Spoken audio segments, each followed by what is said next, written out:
Hi, I'm Susannah Kenton, And I'm Karen Strassman. and welcome to Authentic. Authentic Accents.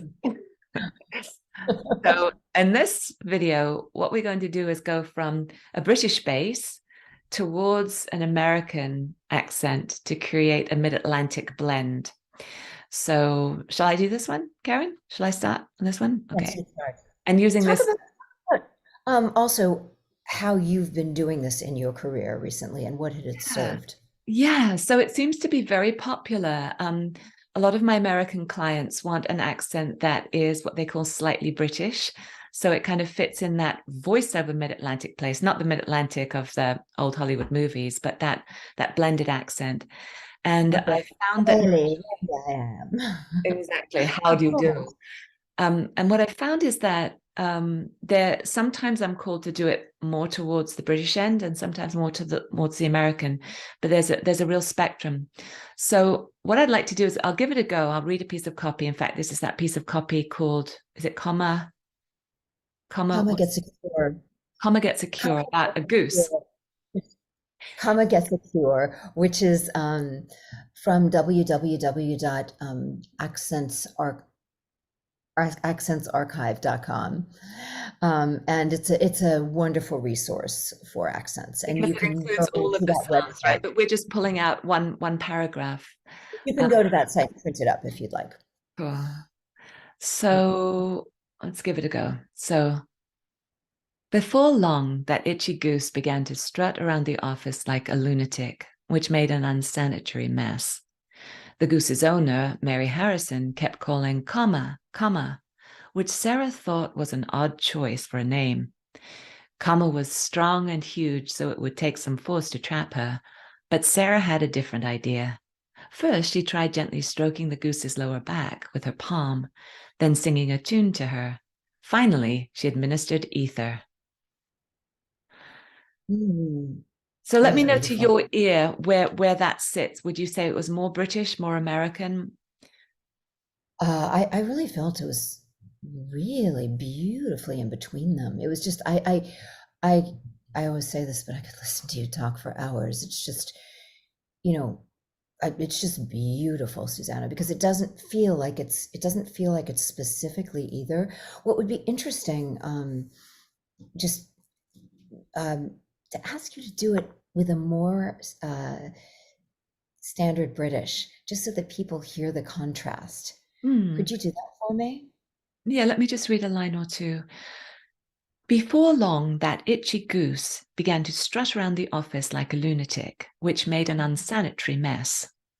Yeah, so it's a lot more clipped. But so let's say someone's Great. listening to this video and they have a natural RP, received pronunciation, British accent. How would you guide them into more of an American feel to it? How would I guide them into doing what you just did so beautifully? Well, that's the Uh, thing. Like, it's one thing to kind of do it by feel, and that's very much how I work with accents. But it's another thing, like you coach people with all different accents from around the world to do different accents, and you guide them through placement and picking out things. So, what would you say to someone who's starting from a very pure British accent? so basically, what Susanna has done, what you've done, is you've taken the British accent, so which is really, really hitting the roof of the mouth and going through the nasal passage. So it's going to be a lot more up there, and you've let it drop a little bit.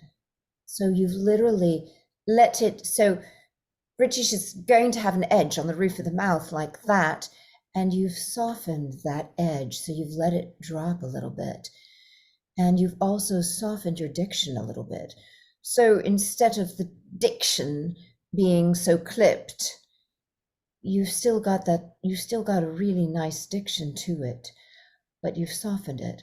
So those are two parts. You've kind of dropped that placement just down a little bit more into your mouth instead of hitting upwards and through the nasal passage quite so much, quite so much, quite so much. So you've dropped it really more into the middle part of your placement. We can go on in other videos, more specific things, but those are, just sort of a brushstroke of what you've done very naturally, And I notice on certain syllables like odd choice. So with an American English, you'd say odd choice, odd. Yeah. And it's an British, you'd interesting say thing. odd. Well, yeah, odd or odd. So it's sort of between the two, odd. Yeah, Yeah. yeah. What would be another one? Well, for instance, calling in British or calling in American, calling, a blend again Any between the two. between those two. That's yeah, yeah. And even unsanitary, you kind of took middle a middle footing in that. American would be unsanitary, whereas British would be unsanitary, I think so. possibly. Hmm. Yeah, and you dropped in between those. Yeah, and the Uns- word also there came up tune, which is British, and tune, which is American. So again, it can be somewhere in between those two.